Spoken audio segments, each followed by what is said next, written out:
Cara menambahkan nomor telepon atau nomor HP untuk akun Gmail kita lewat laptop. Langsung saja klik ikon atau foto profilnya. Lalu pilih kelola akun Google Anda. Kemudian buka bagian info pribadi.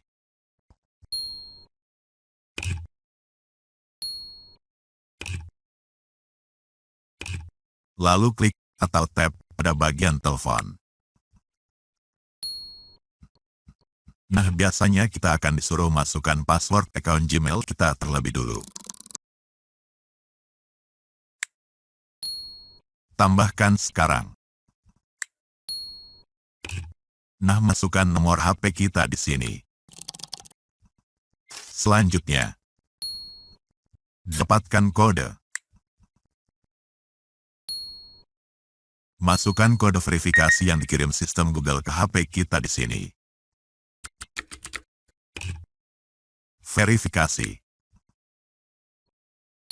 Nah, berhasil. Dengan status yang sudah terverifikasi.